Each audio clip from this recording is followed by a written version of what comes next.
ስለ ቅኝ ግዛት ስናነሳ ምን ያህል ከባድ ጊዜ እንደነበር የታሪክ ድርሳናት ብዙ ብለዋል። ከ300 እና 400 ዓመታት በፊት የተለያዩ የአፍሪካ አገራትም በቅኝ ግዛት ስር ወድቀው ነበር። ታዲያ በወቅቱ ለአውሮፓውያን ቅኝ መግዛት የመብት ያህል ለአፍሪካውያን ደግሞ በቅኝ ግዛት ስር መውደቅ የህይወት ዕጣ ፈንታ ወይም ደግሞ የግዴታ ያህል ተደርጎ ይወሰድ ነበር። በዛ ወቅት ነው ታዲያ ከ130 ዓመታት በፊት ወራሪው የኢጣሊያ ጦር ኢትዮጵያም ላይ ለወረራ የመጣው። ግን እንዳሰበው አልሆነለትም። ዛሬ ከጊዜያት ወዲህ የተለያዩ የአፍሪካ ሀገራት የነጻነት ቀናቸውን ሲያከብሩ እኛ ኢትዮጵያውያን ባለመገዛታችን የድል ቀናችንን እንድናከብር ሆነናል። ጤና ይስጥልን ተመልካቾቻችን፣ እንደምን አላችሁ? የዘመንና ቴክኖሎጂ ፕሮግራም ተከታታዮች፣ ዛሬም በዚህ ሳምንት አዳዲስና ቴክኖሎጂ ነክ መረጃዎችን ልናደርሳችሁ ተገኝተናል። ያለንበት ወቅት የአድዋ ድል የሚከበርበት ሳምንት እንደመሆኑ ስለ አድዋ እየተጫወትን አብረናችሁ ቆይታ እናደርጋለን። ሜቲ ፋንታሁን ነኝ፣ አብራችሁን ሁኑ። ልክ የዛሬ 130 ዓመት ነበር ጀግኖች አባቶቻችን ድንበር ጥሶ የገባውን ወራሪ ኃይል አድዋ ላይ ድል ነስተው በመላው ዓለም ለሚገኙ የጥቁር ሕዝቦች የነጻነት ተምሳሌት መሆን የቻሉት። በወቅቱ ታዲያ ሀገር ወዳድ ኢትዮጵያውያን ነጋሪት እየጎሰሙ አዋጅ እያስነገሩ የቅርቡ ከሩቁ ጋር መረጃን እየተለዋወጠ ነበር ለጦርነቱ ዝግጅት ሲደረግ የቆየው። በዚህም ኢትዮጵያውያን ከያሉበት ተጠራርተው ወደ አድዋ በመዝመት ለነጻነታችን መስዋዕትነትን ከፍለዋል። ይህን ያህል ስለ አድዋ ካነሳን የመግቢያ ፕሮግራማችንን ወደ እናንተ እናደርሳለን። ድጋሚ በያላችሁበት መልካም ጊዜ። የተሰጠኝ ሕይወት ዛሬ በነጻነት ሰው ተከፍሎበታል ከደምና ከአጥንት። ታሪክ በደምና በላብ እንደሚጻፈው ሁሉ በመረጃና በብልሃትም ጭምር ይታነጻል። ወደ ኋላ እንመለስ። ዓመተ ምህረቱ 1886 ነው። ዓለም ገና በኢንዱስትሪ አብዮት ማግስት ስትላወስ፣ ጥቁር አንበሳዋ ኢትዮጵያ ግን የነገውን ብርሃን ቀድማ አይታ ነበር። የኢጣሊያ ወራሪ ጦር በኢትዮጵያ ሰማይ ስር ከመርገጡ ከ2 ዓመታት ቀደም ብሎ የአፍሪካ የስልጣኔ ፋና ወጊያዋ ሀገራችን የቴሌኮም አገልግሎትን አስጀመረች። ቴክኖሎጂው በዓለም ደረጃ በተፈለሰፈ በጥቂት ዓመታት ውስጥ ወደ ኢትዮጵያ መግባቱ አባቶቻችን ለዘመናዊነት የነበራቸውን ክፍት ልብና የነቃ አእምሮ ማሳያ ሕያው ምስክር ነው።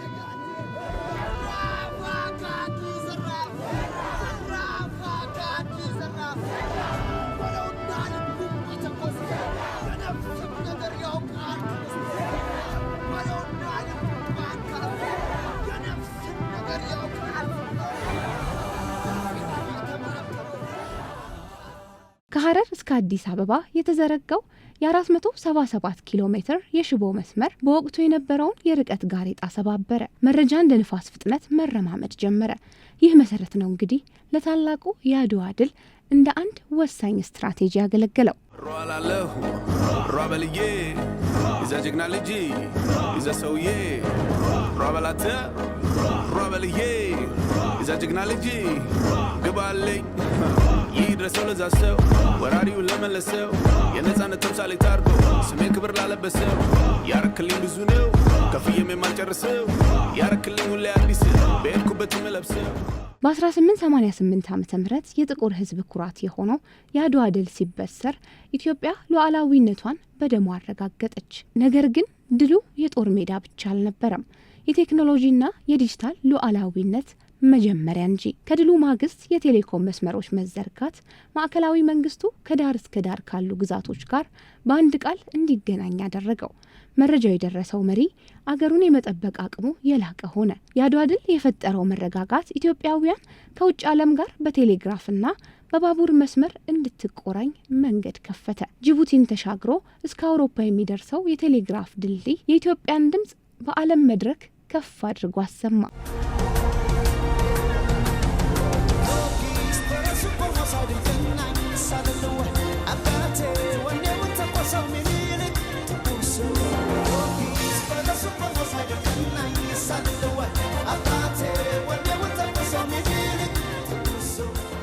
ኢትዮ ቴሌኮም ስም ብቻ አይደለም፣ የኢትዮጵያውያን ማንነት እንጂ። በሀገሬው ልጆች የሚመራ በኢትዮጵያውያን ዕውቀትና ጉልበት የሚገነባ ለኢትዮጵያውያን የሚሰራ የጋራ ኩራታችን። ይህ ተቋም ግቡ ትርፍ ማካበት ብቻ አይደለም። የኢትዮ ቴሌኮም እውነተኛ ስኬት የሚለካው በከተማው ዘመናዊ ቪላ ውስጥ ካለው ባለሀብት እኩል በገጠር የሚኖሩ አርሶ አደሮችና እረኞች የቴክኖሎጂው ተጠቃሚ ሲሆኑ ነው።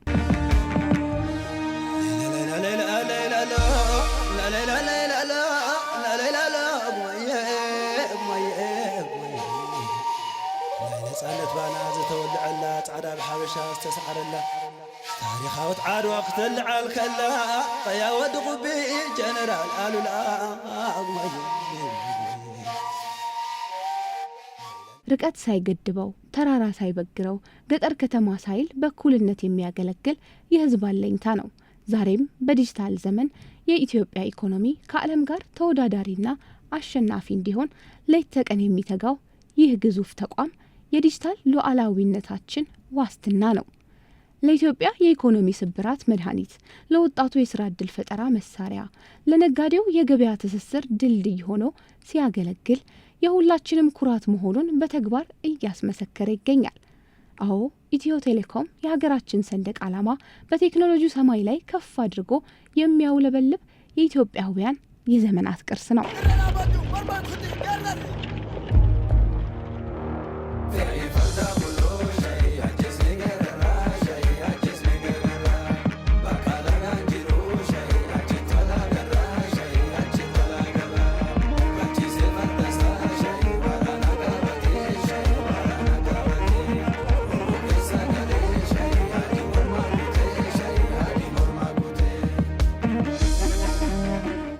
ከሃሎ እስከ ዲጂታል ትውልድ ዛሬ ከ131 ዓመታት በኋላ ያ በቀጭን ሽቦ የተጀመረው ጉዞ ወደ ረቂቅ የዲጂታል ዓለም ተሸጋግሯል።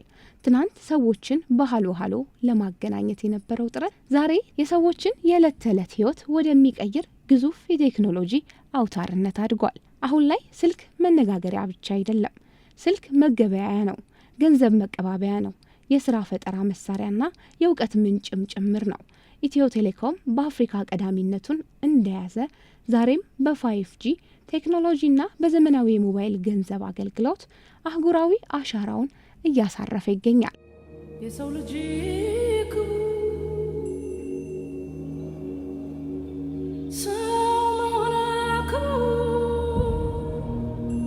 ሰው ሞቷል፣ ሰው ሊያድን ሰውን ሲያከብር በደግነት በፍቅር በክብር ተጠርቶ በክብር ይሄዳል ሰው ሊኖር ሰው ሞቱ።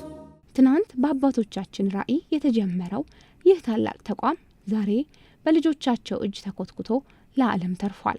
የኢትዮጵያ ቴሌኮም ጉዞ ከሽቦ መስመር ወደ 5G ብቻ ሳይሆን ካለፈው ታላቅነት ወደ መጻኤው ብልጽግና የሚያሸጋግር የብርሃን መስመር ነው። በቅርቡ በአድዋ ድል መታሰቢያ ሙዚየም ልብ ውስጥ የተከፈተው የኢትዮ ቴሌኮም ኤክስፒሪየንስ ማዕከል አንድ ትልቅ መልእክት አለው። የ131 ዓመታት ታሪክ ከወደፊት የሰው ሰራሽ አስተውሎት ኤአይና የዲጂታል ጉዞ ጋር ይገናኛል። ኢትዮጵያ ትናንት በቴክኖሎጂ ቀድማ እንደጀመረች ዛሬም በዲጂታል ሉዓላዊነት ልዕልናዋን ታረጋግጣለች።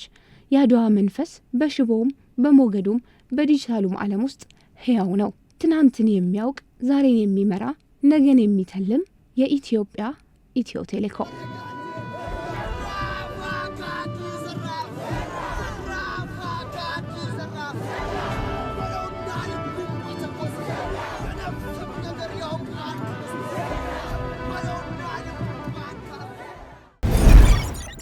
ተመልሰናል ተመልካቾቻችን። ዛሬ እንግዲህ ትኩረታችንን የአድዋ ድል ላይ አድርገን ነው አብረናችሁ ቆይታ እያደረግን የምንገኘው። አሁን ደግሞ የአድዋ ድል ለሀገራችን ኢትዮጵያ ካስገኛቸው ጥቅሞች መካከል የተወሰኑትን እየተመለከትን እንቆያለን። የአድዋ ድል ኢትዮጵያ በቀኝ ግዛት ሳትያዝ ነፃነቷን ጠብቃ እንድትቆይ ያስቻለ የድል በዓላችን ነው። በተጨማሪም ድሉ ጠንካራ ብሔራዊ አንድነት እንዲኖረውና ለቀጣይ ትውልድ የማይበገር የአሸናፊነት መንፈስ እንዲሰርጽ ያደረገም ጭምር ነው። አሁን ደግሞ ተከታዩ መሰናዶ ወደ እናንተ እናደርሳለን። በያላችሁበት መልካም ጊዜ። ሄሎ ጤና ይስጥልኝ። የጨጓራ ሲምፕተሞች ናቸው፣ ግን ደግሞ ሞር ምርመራዎች የማዝልሽ ይሆናል። ጤና ፈርስት እንዴት መሰለሽ ቦርን ያደረገው የራሴው ኤክስፒሪየንስ ነውና የሆነ ወቅት ላይ አይ ቲንክ የዛሬ 3 ዓመት አካባቢ ይመስለኛል ሕክምና እፈልግ ነበረ። በሆነ አጋጣሚ ታምሜ በዛ ሰዓት ላይ ከዚህ ቀደም ማቀው የሕክምና ተቋም አለና ወደዛ ሄድኩኝ። ሲሄድ ሕክምና በዛ ሰዓት አይሰጥም። ሌላም ተቋም ሄድኩኝ። እዛም የለም። ከአንገት በላይ ሕክምና ስለነበረ ማታ ነው የሚሰጠው። ሶስተኛው ጋር ሲሄድ ኦልሞስት ወደ 8 ሰዓት አካባቢ ደረሰ። እዛ አገኘሁኝ። ያን ህክምና ወስጄ ስመለስ ኦልሞስት እንግዲህ 8 ሰዓትና ከዛ በላይ ነው የጠፋሁት ያን ህክምና አክሰስ ለማድረግ። ስለዚህ እንደ አይቲ ሰው ሁሉም ሰው የሚቸገረው ነገር ሆኖ ስለታየኝ የኔ ኤክስፐርቲስ የት ጋ ነው ይሄንን ችግር ሊፈታ የሚችለው? ለምን ቤት ሆኜ እዚህ እዛ እያልኩኝ ስሽከረከር ከምውል በቀላሉ የህክምና ራይት ነው የት እንዳለ ማወቅ ያስፈልጋልና ይህን ችግር ለመፍታት የኔ ኤክስፐርቲስ የት ጋ ነው? አን አይቲ ጋይ እንዴት ይህንን ችግር መፍታት አለብኝ ብዬ ከዛ በኋላ ነው ከቲሞቼ ጋር በማውራት ጤና ፈርስት ከዚህ ሀሳብ መነሾ ክሬት ያደረግ ነው። ስለዚህ አንድ ሰው አሁን በጤና ፈርስት ቤት ሆኖ አፖይንትመንት ብቻ ማየት ብቻ ወይም ቀጠሮ ማየት ብቻ ሳይሆን ህክምና ማግኘት የሚችልበት ፕላትፎርም ነው።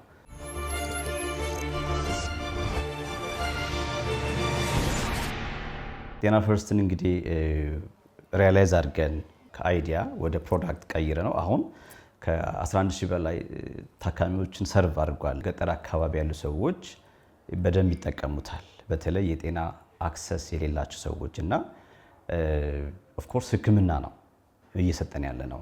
ስለዚህ ከዚህ በፊት ህክምናን በምን መንገድ ነው ኤክስፒሪየንስ ያደረጉት ተጠቃሚዎቻችን?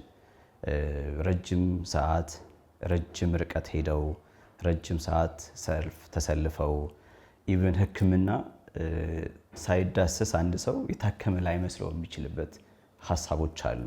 ስለዚህ አሁን ቤት ቁጭ ብለህ በቴሌቪዥን ስክሪን በስልክ ስክሪን ቨርቹዋሊ ዶክተርን አግኝተህ ታከም ስንለው ይሄኛው ማለት ሪቨርስ አፕሮች ነው።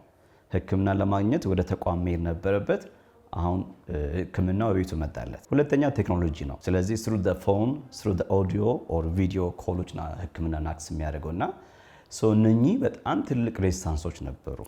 ያንን ጤና ፈርስትን በተለይ ገጠር አካባቢ ላለው ማህበረሰብ ለማዳረስ ምክንያቱም ህክምና ሳይኮሎጂካል አስፔክት አለው።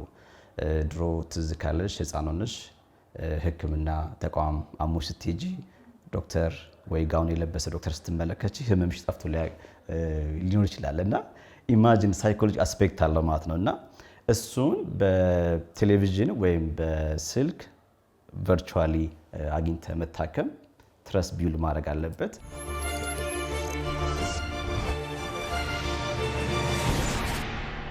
ገጠር አካባቢ ያለውን ማህበረሰብ ነው ማጆሪቲ አክሰስ እያደረገ ያለው በጣም እየተጠቀመ ያለውም እዛ ጋም የጤና አክሰስ በጣም ሬር ስለሆነ the other smartly approach ምንድን ያደረግነው ለምሳሌ ከሆነ ኤሪያ ላይ ከገጠር አካባቢ አንድ ታካሚ አክሰስ ያደርገን ቨርቹዋሊ ህክምናውን እንዲወስድ እናደርጋለን። ከዛ ባለፈ የላቦራቶሪ እና የፋርማሲ ኢንቨስቲጌሽን ሲያስፈልገው አጠገቡ ወዳለው ከዚህ ቀደም ወደሚያውቃቸው ተቋማቶች እንዲሄዱ እናደርጋለን። ስለዚህ ለምሳሌ ወደ ላቦራቶሪ ተቋም ስንልከው ከዚህ በፊት እዛ ተቋም ውስጥ ተገልግሏል። ስለዚህ ሎያሊቲ ኢንትረስት ቢውል አድርጓል። ስለዚህ በዛ በኩል የሱን ኢንቨስቲጌሽን ልካለን ዴን እዛው ምርመራ ይሰጣል። ውጤቱን ያ ተቋም ነው ለኛ የሚልክልን ማለት ነው። በዚህ መሰረት ስዊፍትሊ ጤና ፈርስትን ሩራል ኤሪያ ላይ በደንብ ማድረስ ማድረግ ችለናል ማለት ነው።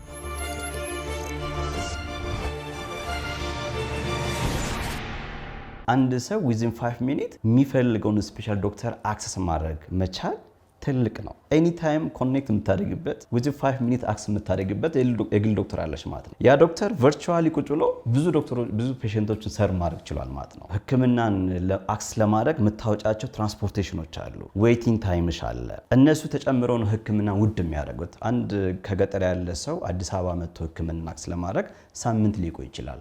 የሚጠቀመው ትራንስፖርቴሽን ኮስት አለው፣ አኮሞዴሽን ኮስቶች አሉት፣ ዌይቲንግ ኮስቶች አሉት። እነሱ ህክምናውን በጣም ውድ ያደርጉታል። ስለዚህ እነኚህ ባሪየሮች አወጣ ናቸው። ስለዚህ ህክምና አፎርዴብል ሆነ ማለት ነው።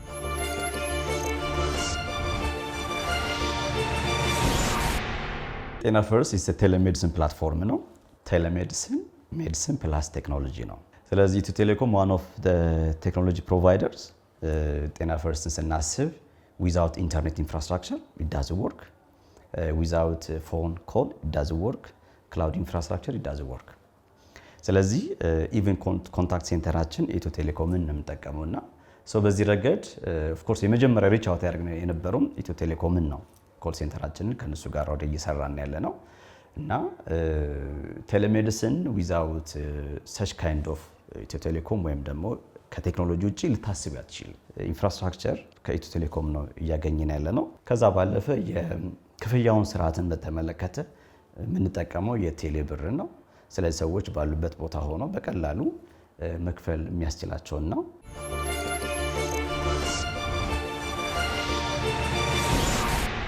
ኢትዮ ቴሌኮም ጋር ስንሄድ አብረን ስንሰራ ኢትዮ ቴሌኮም ያለውን ግሬስም ጭምር ነው ሼር የምናደርገው አይደል? ኤክስፒሪየንስ በዩ ማርኬት ሚሊየንስ ኦፍ ኦዲየንስ ያለው ተቋም ነውና ከዛ ባለፈ ፕሩቭን የሆነ ኤክስፒሪየንስ አለው። ትልቁ ነገር ኢትዮ ቴሌኮም በኢትዮጵያ የቴክኖሎጂ ምርታ ውስጥ there is no one at all በየትኛውም ዘርፍ በኢንተርኔት በኢንፍራስትራክቸር ኢቭን ራይት ናው the latest ቴክኖሎጂ አይደለም 5G ኢንትሮዱስ አድርገው በተለይ ቴሌሜዲሲን በተለይ ሶፊስቲኬትድ የሆኑ ሰርጂካል ፕሮሲጀሮችን የሚሰራው በ5G ኮኔክቲቪቲ ነው። ስለዚህ ኤአይን የምትመለከቺ ትላልቅ ዴታ ሴንተሮች ያስፈልጋሉ፣ ኮኔክቲቪቲ ያስፈልጋሉ። እነሱንም ሁሉ የምታገኙ ኢትዮ ቴሌኮም ጋር ነውና እንደ ሀገርም እንደ አንድ ስታርታፕም ኢኒሺያሊ የሚመጣልኝ ኢትዮ ቴሌኮም ነው።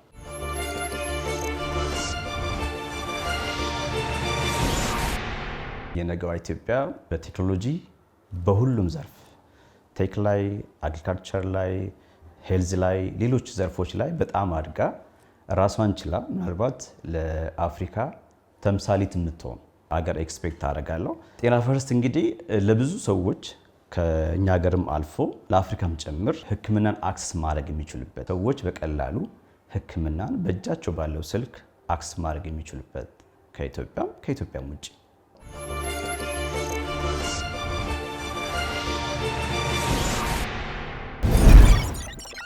ሰላም እንዴት ናችሁ? ዮሐንስ ግርማ እባላለሁ። በዛሬ ፕሮግራማችን ላይ ይዤላችሁ የመጣሁት ኮምፒውተራችን ላይ 3 ጠቃሚ ሶፍትዌሮች ናቸው።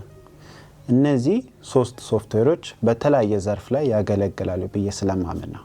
የመጀመሪያው ሶፍትዌር ሬኮሜንድ ማደርገው በስቶሬጅ ማኔጅመንት ሬኮሜንድ ማደርጋችሁ 7zip ይባላል። ይሄ ሶፍትዌር ዋናው ዓላማው ፋይሎችን ኮምፕሬስ ማድረግ ነው። ስለዚህ ኮምፒውተራችሁ በስቶሬጅ በጣም ሲጨናነቅ እነዚህን ፋይሎች ሰብስባችሁ በዚፕ ፎልደር ማስቀመጥ ትችላላችሁ። ያኔ በፓስወርድ እንዲቀመጥ ማድረግ ትችላላችሁ። ለሴኩሪቲ ፐርፐዝ ወይም ዚፕ ፎልደር አድርጋችሁ አስቀምጣችሁት በጎን ነፃ ስቶሬጅ ፒሲያችሁ ላይ ማግኘት ትችላላችሁ። 7zip ዳውንሎድን በተለያየ መልክ ኢንስቶል ማድረግ ትችላላችሁ። እዛው ዊንዶውስ ኮምፒውተር ካላችሁ እዛው ዊንዶውስ ስቶር ውስጥ ዳውንሎድ ማድረግ ትችላላችሁ ወይም የትኛውም ብራውዘራችሁ ላይ ገብታችሁ 7zip ብላችሁ ሰርች ስታደርጉ ዋናው የነሱ ድረገጽ ላይ ገብታችሁ ሌተስት ቨርዥኑን ኢንስቶል ማድረግ ትችላላችሁ። የሁለተኛውን ሶፍትዌር ሬኮሜንድ ማደርገው ኤቭሪቲንግ። የትኛውም ፋይላችሁን የትም ቦታ ኮምፒውተራችሁ ውስጥ እስካለ ድረስ ኤቭሪቲንግ ሰርች ኢንጂን ስለሆነ እዛው ሎካሊ ሰርች አድርጋችሁት ፋይል ስማችሁን ማግኘት ትችላላችሁ። ሶስተኛውና የመጨረሻው ሶፍትዌር ሬኮሜንድ ማደርገው VLC ፕሌየር ይባላል። ኮምፒውተራችን ላይ የተለያዩ ቪዲዮዎች በምናይበት ጊዜ እነዚህ ቪዲዮዎች በተለያየ ፋይል ፎርማቶች ሊቀመጡ ይችላሉ። VLC የተለያዩ የሚዲያ ፎርማቶች ማጫወት ይችላል። VLCንም ዳውንሎድ ለማድረግ የትኛውም ብራውዘራችሁ ላይ ገብታችሁ VLC ዳውንሎድ ብላችሁ VLC ፕሌየርን ኢንስቶል አድርጉት። ተመልሰናል ተመልካቾቻችን። ትኩረቱን በአድዋ ድልና በአዳዲስ መረጃዎች የቴክኖሎጂ መረጃዎች ላይ ያደረገው የዚህ ሳምንት የዘመንና ቴክኖሎጂ ፕሮግራማችን የተከታተላችሁትን ይመስል ነበር። በቀጣይ ሳምንት በተመሳሳይ ሰዓት በአዳዲስ መረጃዎች እስከምንገናኝ መልካም ጊዜ